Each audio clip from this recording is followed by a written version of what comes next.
William calling from Wiwibloggs. Eurovision Song Contest, the Story of Fire Saga is now out and available to stream on Netflix. This is, of course, the much anticipated Eurovision movie from Will Ferrell with Rachel McAdams, Dan Stevens, Demi Lovato, and many others. And I am so grateful that I have a small cameo in it. Yay! Thank you for all of your messages. Instagram's been super sweet. I love seeing like when you film it and have it dubbed in your language. The Spanish language cut is LOL. I sound like a very masculine version of myself. My voice has never been so low. In any case, a lot of you have been asking questions about what it was like to be on set, and I thought we would do a little vlog. Are you ready to talk about it? Let's do this!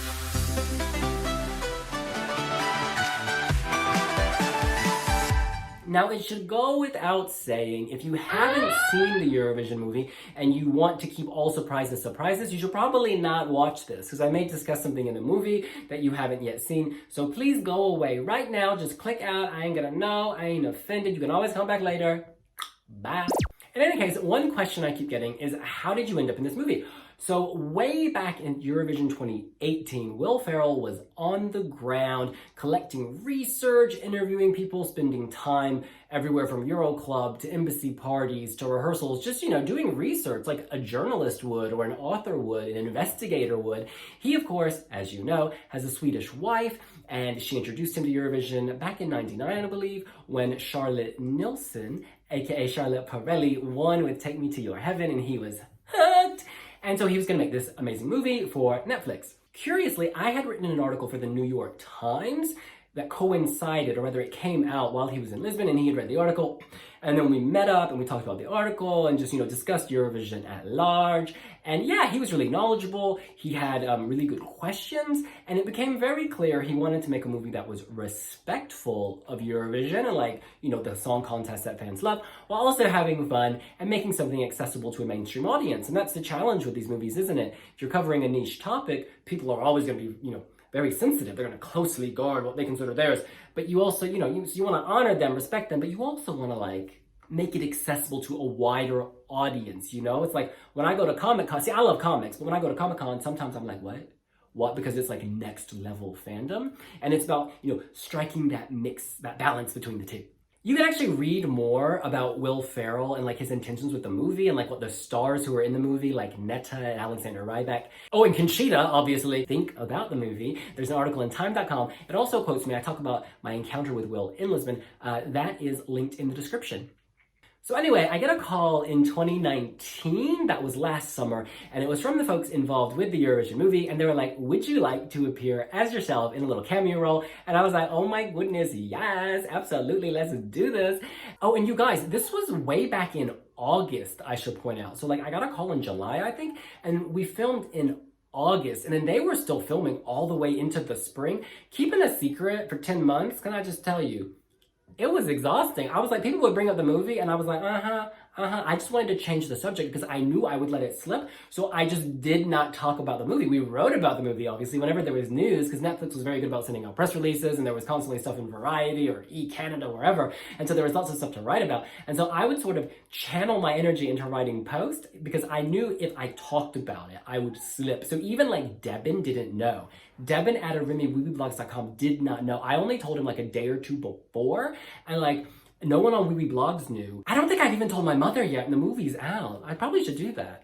So the first step in this process was actually to send a photo of the back of my head, the side of my head, and the front of my head to the makeup hair team so they could get a sense of what to do with my hair. And last summer, I didn't have very much hair. I certainly didn't have this quarantine hair. So they were like, oh, this is easy. We do nothing because you have no hair. Fair enough.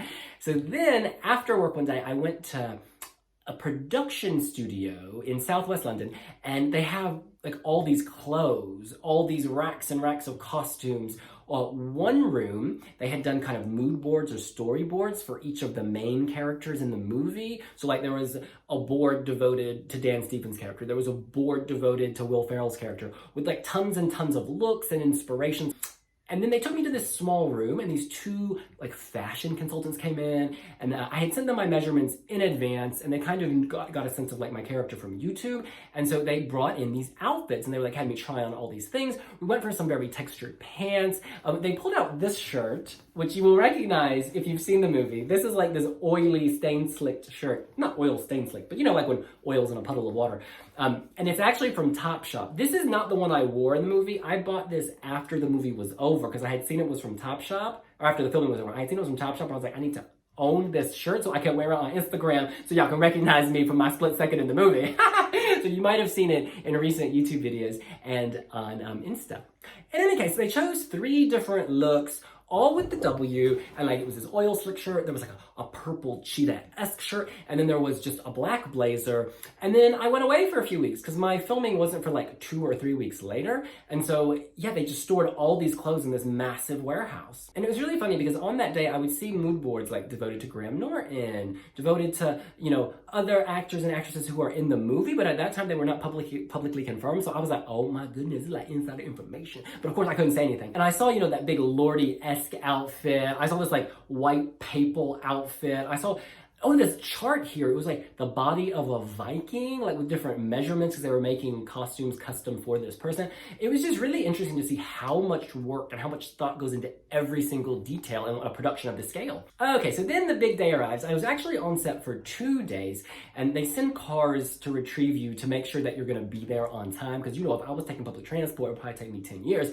Long story short, we went to Warner Brothers Studios Leavesden, that's in the north of London. It took me like 45 minutes to an hour. When you reach the grounds of the property, you see other movies that they're working on or have been working on recently, and they included Shazam and Pikachu. Oh, and of course, Harry Potter was filmed here, the Harry Potter movie, so it was like stepping into history. Oh my goodness.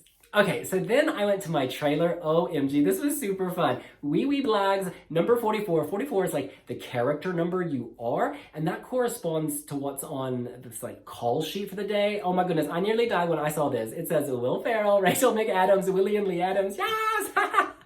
I was like, OMG, I am gonna see these kings and queens. This is bananas.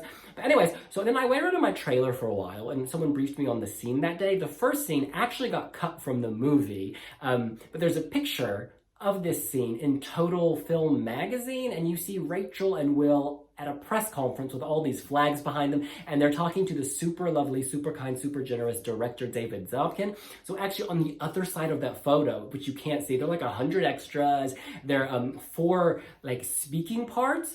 It was me and then 3 like real actors, like super talented people, including Julian Miller. Okay, Julian Miller, he was in Spy. He was the one Melissa McCarthy killed, and then she picks up his phone and you see like a dick pic on the phone. In any case, then it was time to actually work on the first scene. Now, the first scene is not in the movie. This was a press conference scene, and it was quite witty. It was essentially, it was a very well-observed take on a press conference and the types of questions people get and the type of answers that artists are supposed to give. But of course, Will Ferrell's character, he's a little quirky, the answers that he does give. But I am not going to go into the content because it is not my script. It is their art, and I don't know, you know, it is not my place to share the script that is not published. And I've just got to say, this director, David Zabkin, is amazing. Super down to earth, super nice, super kind. He did Wedding Crashers, Clay Pigeons. I mean, you can look at the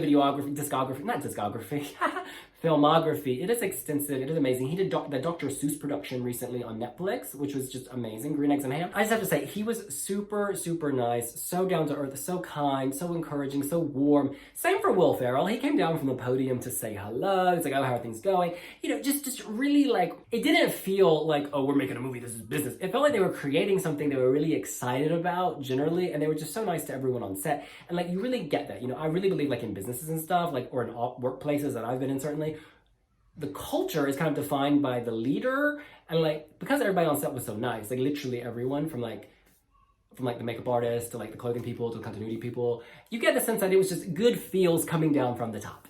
Anyway, so at the end of day 1, go home, go to sleep, come back the next day. It was time for day 2, and this scene actually did make the movie. This is the commentary booth where they had commentators from different countries kind of sitting there. To my right was a lovely Estonian gentleman, Sergey, who was actually at the Wee Jam in Tel Aviv. It was so funny. So when we met each other, he was like, oh, I was at the party. I was like, oh my goodness. And then I looked at the photo roll, at the Wiwibloggs Jam, and I have all these photos of him at the Wiwibloggs Jam. It's just crazy. But anyways, he was playing the Russian language commentator, and to his right, there was a German language commentator, very beautiful woman playing the German language commentator.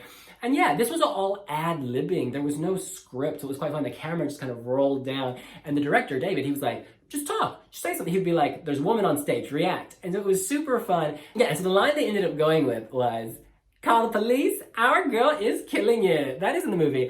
But again, my favorite has to be the Spanish. It's just so over the top. Like, clearly the dubbing person had no sense of my personality or like my voice. Because like, my voice leans more feminine than this like uber deep baritone, I love it, telenovela masculine.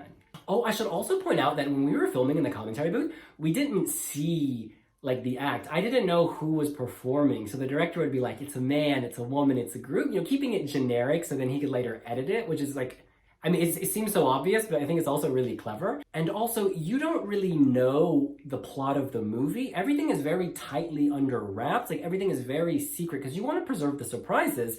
And so, like, I only had the script or the scenarios for the scenes that I was in. So, like, on day one, I had a page and a second page for the scene that I was in that we were filming. And then the next day, it was even less to script because it was just ad-libbing. So it was like in booth, and then some other like movie talk, which I don't understand. So you're really in the dark still, even though you're in it. And I think that's so interesting. I had no idea. Another question you guys keep asking is like, did you meet Demi Lovato? Sadly, I did not meet Demi Lovato. They only film like a scene or two a day, right? So you only bump into people who were there for that day. So I did see Will and Rachel on the first day. And then the second day, Rachel was actually getting Segway lessons. Her trailer was next to my trailer. And she was outside like riding on this Segway. And I gotta say, she was also super nice to the person who was coaching her. Because like, apparently riding a Segway is not that easy. Like the guy who bought the company ended up going off a cliff in Britain, if you recall. And now they're not even making Segways anymore. They're going to discontinue them. But anyways, Rachel was like, she was owning it, yes. And she was super, super kind to the person who was teaching her.